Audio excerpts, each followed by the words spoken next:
Hey everybody, thanks for tuning in to this podcast. We just pray you are super blessed as you hear this message.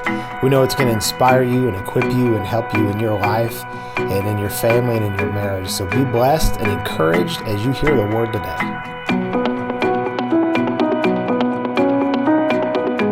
Hey everybody, we are here with Josue and Ella Ibarra, and I know I said their last name correctly. And so they're just precious, and we've just gotten to know them just a little bit, really, but we've heard so much great things about them. And Liz and I had the privilege of being on Josue's podcast. He has a podcast. We'll put all of his information in the description, and so you can go and check out his ministry, check out his podcast. He has a great podcast.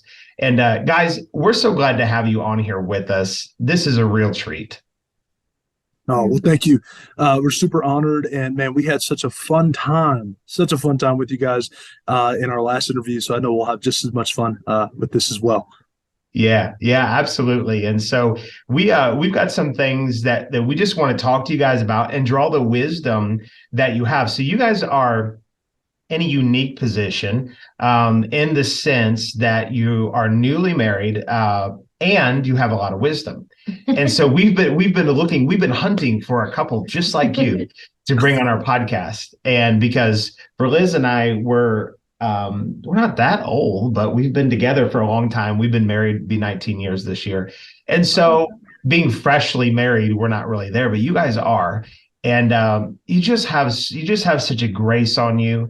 And there's so much wisdom there. And, Ella, we've gotten to know Josue a little bit more than we have you, but it's, this man of God, we knew married an awesome woman of God. Yes. And so we just knew that this was a great opportunity to really draw from you guys and just be able to see what, I think having a perspective of this is what a first year, because you guys have been married for what, 10, 11 months now, something like that?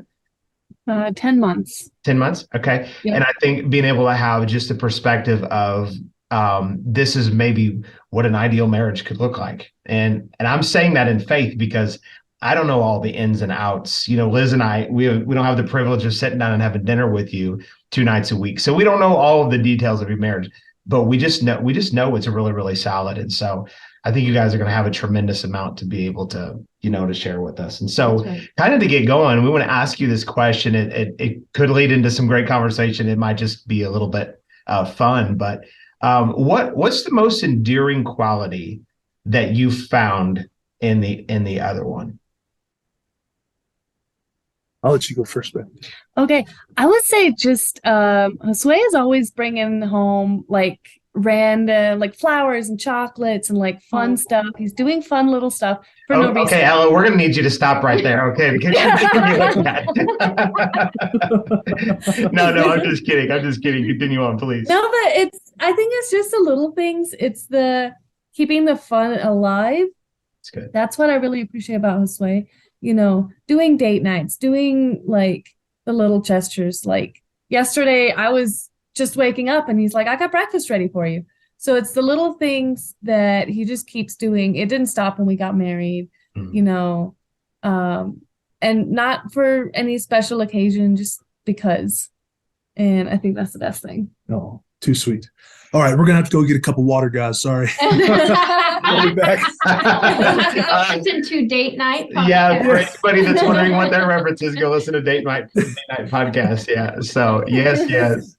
So, I mean, the thing I would say about Ella, man, she's a hard worker. She used to be Amish, so she comes from that Amish background. So, very hardworking, very respectful. But the cool thing about it is the thing about Ella, she's strong. She's a strong woman of God. She's not a doormat to anything. She sees something, she loves to get it done. But I just love the respect and honor that she gives and shares, even as strong as she can be, because I know some guys can be intimidated by a woman who's strong, right? But it's just like I've come to see that as a strength. And some guys can beat their chest saying I'm the head of the house, but Ella's really the neck that turns the head. So I just very thankful. But for her leadership and her guidance and her servanthood and her servant heart, Very, very wise. So It's so good. That makes me think of the verse where it talks about that God made Adam a helpmeet. And the language there in Hebrew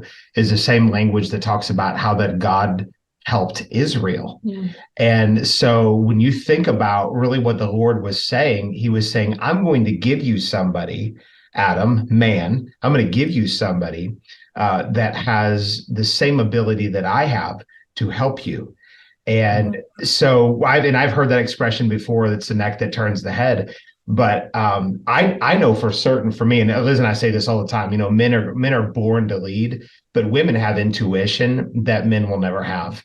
And yeah. I've really learned to allow Liz to help be a little bit of a guiding thing for me, not just in the house, but even for me personally, because she's able to have great insight. So you're a wise man for picking a wise woman, and it's obvious that you guys are off to a great start, and being able to see each other with the right perspective is so good. So then the question is, are you going to continue the chocolates and the flowers and the breakfast making? Yes, will that continue? That's the question.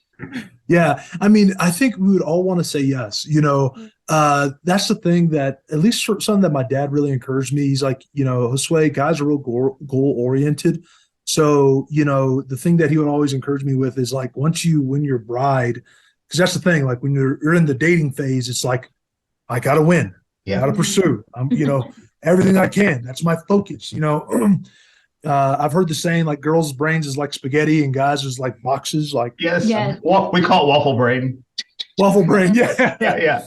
And so he's always encouraged me, though. He's like, once you win that relationship and it comes to marriage, what ends up happening is a lot of guys then focus on career. In our case, it's ministry, it's whatever other box or whatever other avenue that they want to focus on. But he's always reminded me, and I've honestly, my dad's just been a great example of this too, of just constantly pursuing, your spouse. And I've heard this verse too, that even, as we obtain something or we have something, it's just wise to continue to nourish it, So anyways, all that to say, I learned it from my dad.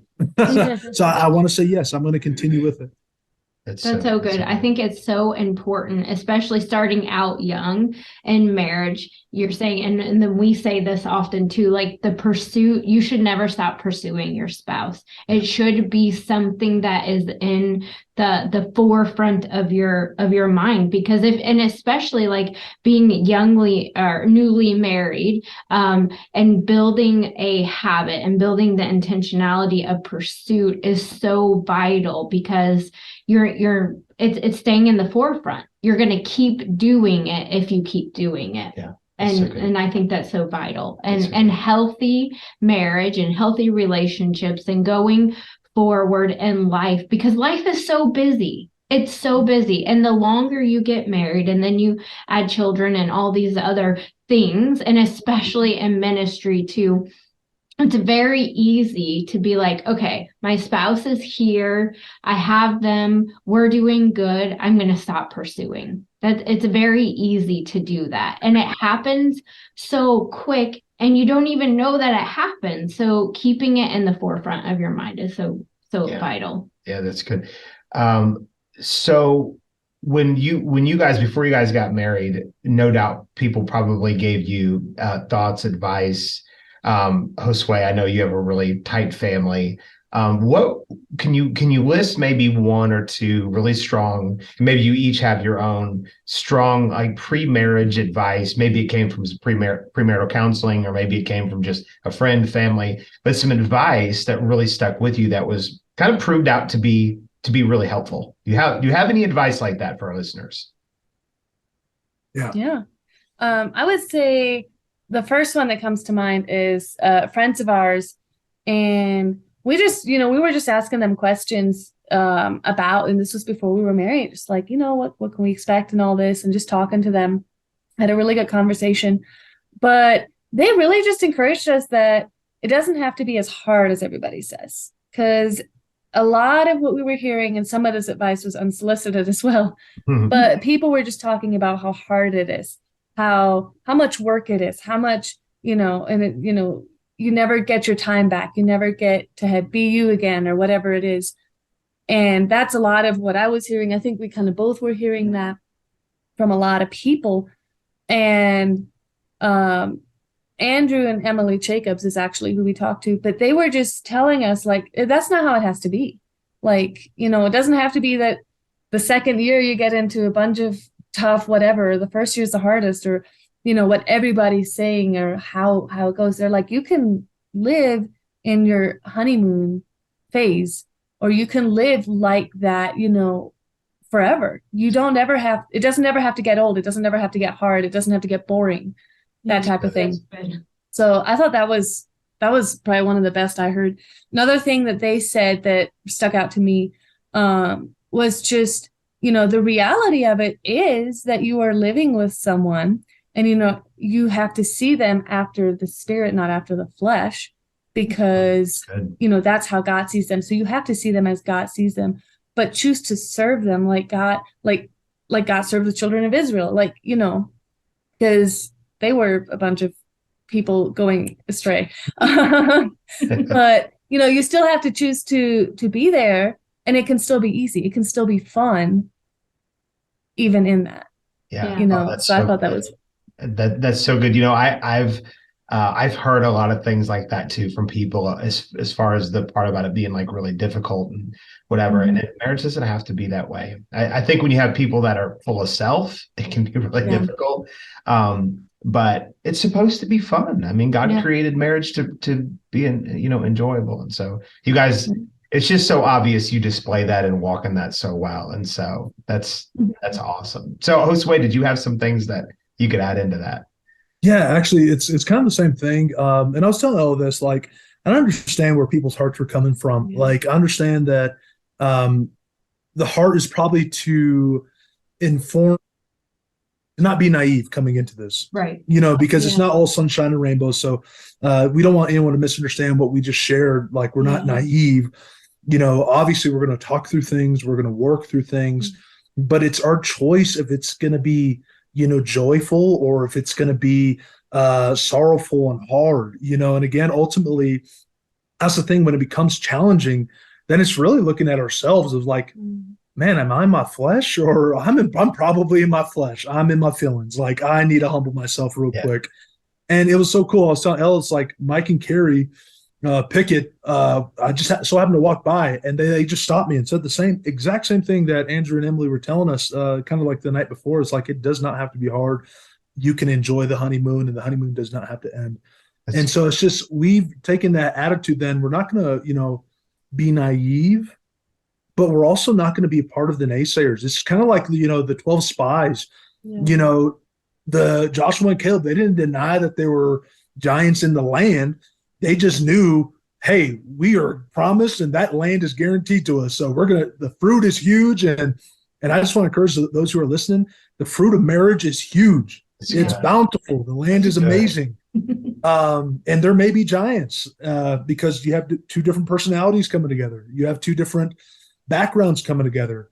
But I'm telling you, God has given you the ability. And if you listen to Pastor Kent and Liz by the Family by Design, that is a phenomenal podcast which you guys are already listening to.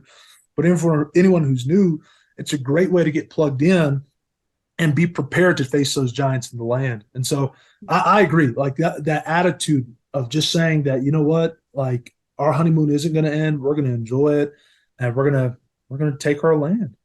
So good. That's so good. That's so good. I'm thinking of when the Lord had Israel rebuild the wall, and he raised Nehemiah up to lead that.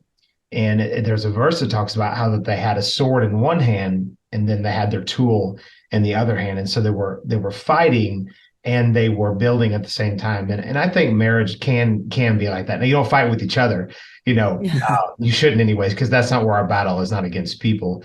So I think there's a place where, you walk circumspectly, because the enemy would like to divide us and would like to destroy our marriages. But on the flip side, on the other side, to me, building is fun. I love the idea, even naturally with my hands, I love to build things. But everybody loves the idea of having increase and things going forward. And that's what marriage should be like. I think it's one stone on top of another, and doing something, you're doing it together. You're That's building right. a life That's together. You know, for Liz and I, we're stepping into things that we've been dreaming about for a long time, and it's really, really fun. It's really fun, and it should be that way. Sometimes I think people need permission to just have fun. That's right. Just have fun. It's good. Just enjoy yourself. And you were having fun before you got married. So why is there this misconception that when you get married, then the fun should stop? It should never stop. The pursuit should always be. And as people grow and as you get older, you just learn and you become and you change. And so that's the fun part, or it should be the fun part of marriage, is like continuing to discover each other, continuing to discover, oh, you like this. Like sometimes he'll say different things. And like, I didn't even know that you liked that, or that was important to you, or whatever. And so then I'll just take note of it. And it's fun. It can be really good to keep going. I like it when you do things for me. It's fun. Yeah. So moving into, being married, what are some expectations that you had pre-marriage, that I'll say maybe were met, or maybe there's expectations that weren't met, like you thought it was going to be this way or that way. Speak to us about that. And the reason I think this is so important is that people sometimes they can have an idea that is like, as soon as they tie the knot, which is probably a terrible expression, but as soon as they after the wedding day, that things are just magically going to just turn into XYZ in their mind. Oftentimes it doesn't. And so speak to us about some expectations you guys had that did or didn't get fulfilled, and then how you walk through that. Yeah. And I think I feel like a lot of expectations. I didn't have a lot of expectations, but the ones I had, I feel like Josue met. There was, I don't know, I'd probably say maybe in the finances. Yeah. Because finances is one that we had a pretty good hit on some of our investments right before we married. Some of my investments anyway. So then that in general was just a hard thing. And I'm a saver. I'm a spender. My expectation was, our income went down, we'll just start spending less. So I have it in the bank. We can spend it, right? So that's probably one expectation that was a little bit different than expected. It didn't quite come out as expected. Okay. You had to make some adjustments then, even starting financially, maybe how you were going to do things. You had to make some adjustments. Yeah. Okay. Yep. Okay. So that was definitely a little bit different. Although I'll say one thing, probably because of everything you do hear out there, I was like, once we're married, the flowers are going to stop, the chocolates are going to stop, the, being sweet, or, making breakfast in the morning is, he's got to go to work now. But that didn't stop. So you actually had, if I can say it this way, almost negative, almost a negative expectation, not being negative, but you didn't necessarily think that was going to carry on, but it did carry on. Yeah, exactly. But it's almost what people prepare you for, anymore. It's like, it's not like that. Like marriage isn't actually like that type of thing. Wow. But that's something that definitely that did carry on. Wow. Yeah. Even this morning he made my breakfast. Wow. That's really powerful, and really says a lot to, like, for people that would be listening, that would take on the mindset, as a man thinks in his heart, so is he. You take on it like a naysayer, Josue, you were saying about like people being naysayers. And that's kind of a naysayer mentality to be like, well, marriage is not really going to be, it's great, up until, you get married, the honeymoon period's great, but then after that, it's not so great. But you guys are still living in a honeymoon period. And I'm of the opinion, and I would be lying through my teeth if I said it's been 19 years of honeymoon period. We've worked through some. Not every day was a drink of water, right? We had we had to work through some things, but overall, it's been a great marriage, and just you guys, it's so refreshing to see, um, just how your pursuit of each other, your pursuit of the Lord is just it's so refreshing, and I think if you had been only married a month, you guys are like right in that sweet spot. You've been married a little bit, but not too long, but you've been married long enough now to where the honeymoon phase, and maybe naturally it just would have worn off, but you've kept pursuing it. And so I love that. I love it. I think it's great. And so Josue, do you have some things as far as expectations, what that looked like for you? Dude, this woman likes the house hot. It's ridiculous. Oh, and that was one of the no joke. That was a fun conversations going back and forth of how we're going to set the thermostat.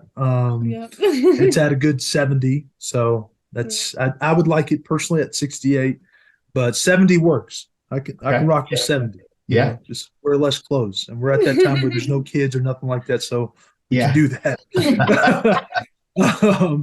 But that's on a fun note. But on the serious note, again, too, finances comes back to me, just because I was, when you're single, you don't think about anything. You just think about, all right, this is what I need, this is what I got to do. I'm good.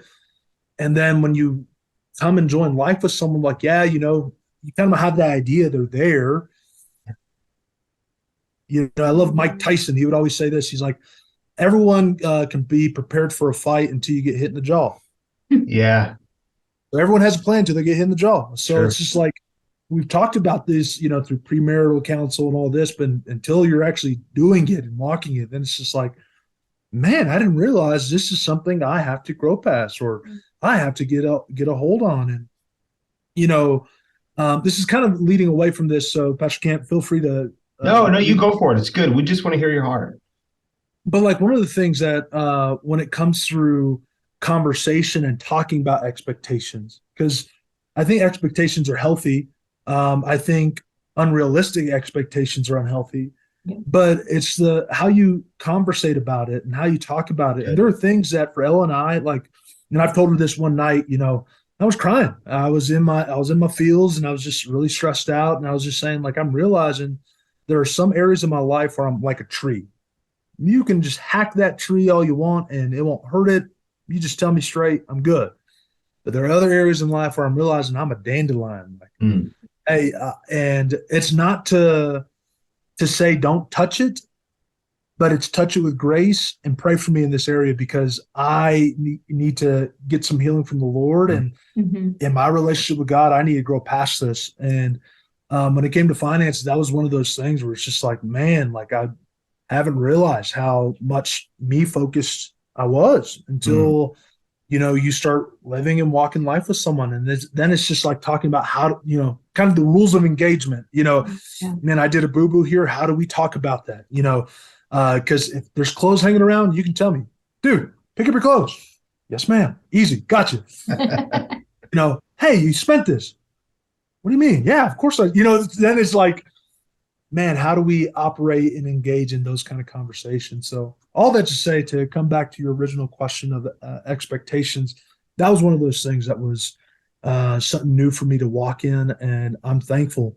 And just to paint context for everyone too, like, we added for Ella, again, super, just set, smart, had a really cushion out investment that we were kind of like, all right, when we get married, we have this, we can do A, B, and C. And it tanked, and it tanked to zero. It didn't tank to, we lost half, but it tanked to zero. And then my truck started having issues. Oh, so now we got to fix the truck. Then hospital bill came.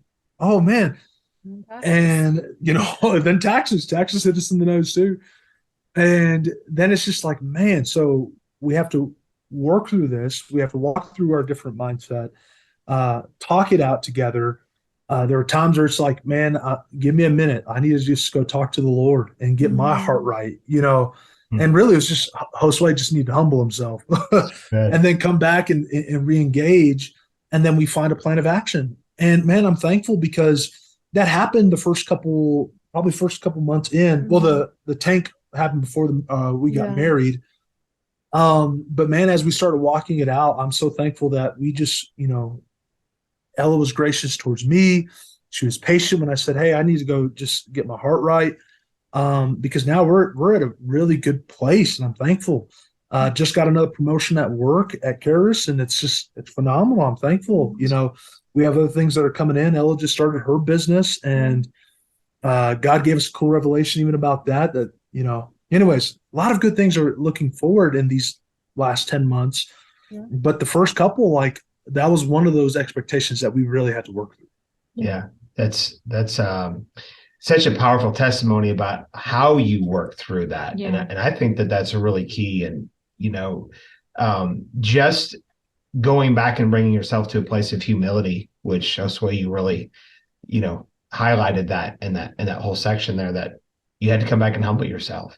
And I know for a lot of guys that would be listening to this, because, we do a lot of counseling with people and just been pastoring for a number of years. So we see this, and guys can be really tough, and they can be really difficult to get them to come to a place to just humble themselves and deal with whatever it is that they're dealing with. And a lot of times that vulnerability, I learned this from Jimmy Evans. We listen to Jimmy and Karen Evans. They're phenomenal. And he said that, men emotionally are very modest. And that really struck a chord with me, because I've had a hard, this is news to our listeners, just so you know. It's been very difficult for me to pray with Liz. Here I am, Pastor Kent, blah, blah, blah, blah, blah, whatever. I'm a man, and I've had a hard time praying with her. And it's because when you go to that place of prayer, especially with your spouse, it's a really vulnerable place. And men have a hard time doing that. But, Josue, you have a great testimony. And really, you're a great example of being able to come back to this place of saying, "Hey, I'm wrong here, or God needs to do an adjustment in me here." And look at the fruit; it speaks for itself. It's really powerful. And so, kind of along those lines, let me ask you another question. What are some things that you guys have done that have helped you to grow stronger together in your marriage since you've been married? What are some key things that have really, because no doubt from in the last 10 months, you've grown. You guys are both growers. We're really good at identifying growers and non-growers, because in our mind, it's the difference between being a disciple and just being a convert, maybe. Yeah. And so you guys are disciples, you're growers. So what have you done to help your marriage and grow together in the Lord, grow together as a married couple? What are some key factors that have really fed into that? Communication, I think, is key for us. Josue is really good at communicating it, drawing it out of me, because I'm not always an open book. So he's been really great with just drawing that out of me, and providing a safe place that we can just talk about things, talking about everything from, like he was saying, finances to, whatever issues that we're facing, paying off the different bills, doing, how we're feeling emotionally, physically, but just really being able to draw that out, open up, and just share how I'm feeling, and, talk about conflicts. Like, hey, this happened. This is how it made me feel. What can I do to help? How can we figure this out together? Because it's not your issue or my issue. Like, we're in this together. It's good. So you have a real solution mindset instead of letting the problems, destroy you. You're like, let's find a solution for this. But you said it comes back to communication. I think just talking about it. Yeah. I think that's been a big thing. And there's some things, it's the tiniest little things that we talked about, and we wouldn't have necessarily even seen it as a point of conflict. Just the smallest things that, I'm like, well, I prefer, scrambled eggs, whatever it is. But I prefer when, the floors are clean. The rest of the house can be whatever, but I want the floors clean, or, whatever it is. But then those little things, those tiny little things that we talked about, is what we, I'm intentional about doing, he's intentional about doing, and we're working together. but then we are also, because I'm listening and I care about what is important to him, and the same with him. Whereas like if I hadn't said something as simple as I like the floors clean, and then he's coming in here with muddy boots, and then I feel like he's just running all over me, versus just something as simple as taking your boots off at the door, you know, keeps a conflict. Yeah. Keeps from facing that conflict. So I think that communication piece has been really big. Like we talk about everything, and he's really opened that up to where we can talk about every little detail, and just be open about it. You know, there's nothing weird, nothing strange, but just be open about it. And then we serve and support each other in that. And I think that's one way we've really just built our relationship and grown stronger in that. That's so good.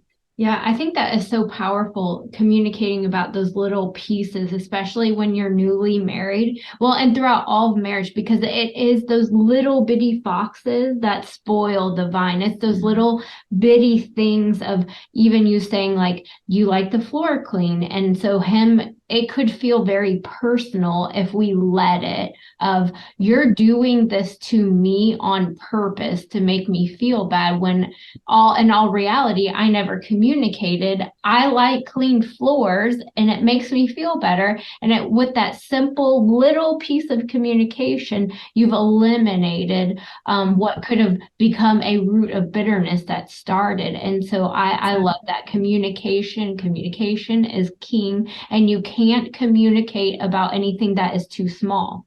Yeah, I mean, those are the things that matter. And I think too, and growing relationship, when you can learn to trust each other and communicate through those small details, when it comes to the big details, they don't feel so big, because you've already built a bridge with those very small. You already have a track to run on as far as communication, instead of waiting for everything to be piled up. And it's like, oh my gosh, we got a $20,000 tax bill from the IRS. Well, if you can't communicate about cleaning floors and about, whatever, how you like your clothes folded or whatever, then you're going to have a hard time when you deal with something bigger like that. And so that's so good.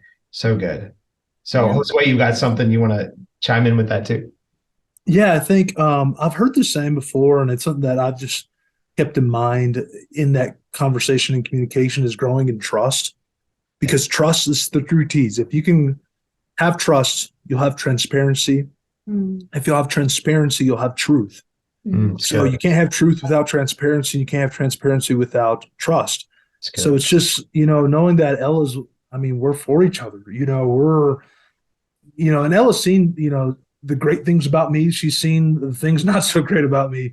And the fact that she's still by my side, it builds that trust. And for any of the lady listeners you're on here, like, I know guys can be, a lot to work with, we're areas where all that testosterone, man. I get it, but like, your words carry so much weight. You can build a man or you can tear him down. Yep. And coming back to what Emily Jacobs and Andrew Jacobs are sharing with us, like, we have to see each other after the spirit. Yeah. And if you can learn when you see flesh, to decide, I'm going to focusing on how you look in the spirit, and I'm going to respond to you that way, that produces trust. And then that's where you can have transparency with all the little things without fear of someone snapping or being upset. Like, just recently, we walked through something and I was like, Ella, actually, right when I come home, I like being told, go do this and go do that. Like, I want to kind of be home, and like, I had a long day. Like, can I sit down for a minute, and just, settle in? And she's like, oh my gosh, like, you're right. Once I get off work, I don't work as long as you, but once I get off work, I literally take an hour just to decompress, and then I get to work on house things. She's like, I didn't think about it. I'm like, all good. And see, like, what can end up happening if you don't have trust, you'll hold that transparency and you'll just mutter under your breath, oh, she's on my case again. Or, oh, he's not doing this, and it's just like, no, you got to come back to that place of trust, because if you have that trust, you can be transparent just to say, hey, I would appreciate it if I can just come home and just relax for a minute. And then I can start working on all these house projects or all these house different things. Perfect. Hey, that works, because we're meeting each other's actual needs there. What is the need that Ella had is the things here at the house. What is the need that I had? I just need to decompress for a sec. Perfect. And just having the transparency to share that, then you'll, again, get that truth. So good. That's powerful. Well, we're about out of time. We could talk all day, and we're gleaning things from you guys. This is wonderful. Kind of to wrap things up here, give us the number one, and maybe you have one combined answer, but maybe you each have your own answer. I want to hear the number one marriage advice you would give to people at any stage in their marriage. And so whether you're talking about newlyweds, or you're talking about people that have been married for 60 years, whatever the situation, what's the number one thing you would say to them to communicate this is the bedrock for a healthy marriage? Because even though you guys haven't been married very long, there is so much wisdom that you have. Because the thing is that wisdom is ageless, because wisdom comes from the Spirit of God. It is the Spirit of God. And so when people have something, it doesn't matter how long they've been walking in it. If it's true, it's true. And so what's the number one thing you would say to people that would help them have a solid marriage that will stand the test of time? I think one I'll just throw out there, and we didn't talk about it much, but this is something that if you guys stay tuned with Pastor Kent and Liz, guys, you'll definitely hear more about this. But just have your relationship with God be number one. Set that as a priority, and that's going to bleed into everything else. God is our number one. Ella does, she reads in the morning. I do my reading in the morning, and we just keep that the center, because if you're sensitive to a relationship with the Lord, He'll call you out and He'll let you know, Sway, you're in your flesh. Sway, hey, you need to bring that up. You've given to me multiple times and you still haven't let go. You need to bring it up. So I would just say keep your relationship with God number one, and that's going to bleed into all the other things. He'll teach you how to love. I would definitely agree with that. You can't go wrong with that answer. But to change it up a little bit, I would say two things. One is communication. That's just what we talked about. Just all the little details. Because again, I think you can avoid so much conflict, so much pain, and so much hurt by just talking about things before it becomes a big conflict, before it becomes a big issue. And the second thing is just keep having fun. That's good. I think most people just forget to have fun once they're married, because now it's back to work. But that's something that Josue's been really good and intentional about. Just like, let's go on a date night. Let's just have fun. Yeah. And honestly, I think that that's what draws people together. That's what drew us together, was just having fun together. And that keeps the marriage alive.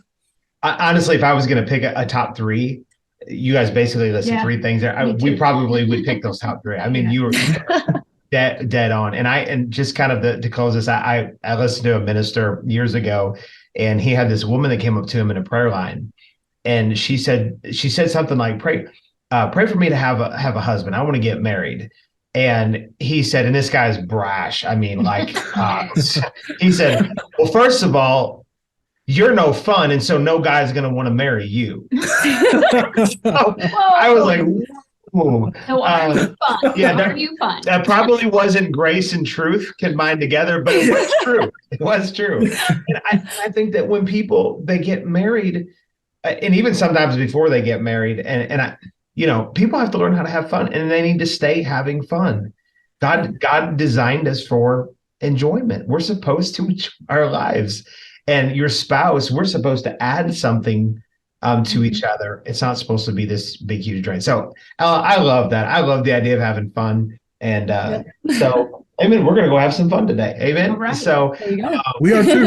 Yeah. Amen. Amen. Well, listen, we love you guys and are just so grateful to have you on here. We feel honored that you took the time. Thank you so much. I know this blessed our listeners. And we couldn't thank you enough. And, for the listeners, you need to go on and you need to check out Josue's podcast. And it's just called Josue Ibarra Podcast. And we'll put all the details in the description of this podcast. You need to go on and check it out. He's got a lot of, Josue, you're so honoring, and you invite people on. Like, that's a real core value of yours. It's very obvious that you really honor people. And you bring on some really, really awesome guests and different people that have got some expertise and some heart in different areas. And so it's kind of your podcast is kind of like a melting pot of wisdom a melting pot of the heart of God. And so, for our listeners, you guys need to go on and check that out and get tuned in with that. You're going to really, really be blessed. But guys, thank you so much for taking part. We just love you. Thank you, Pastor Ken. Thank you. And Love you guys. your marriage is just gonna have tremendous longevity to it. And in 5 or 10 or 20 years, you're gonna be able to look back and see all the fruit that God's done in your life, because you're hitting it, you're on it. Amen. Bless you. Thank you. Praise God. Bless you. Thank you for listening in on this conversation. Make sure you subscribe to this podcast, give us a 5-star rating, and write a review. Share with your friends and on your socials. For more information about Ward Ministries, check out wardmen.org. If this podcast is encouraging you on your marriage and family, we want to hear about it. Email us at info@wardmen.org, and make sure you keep your eye out weekly for the latest podcast on marriage and family.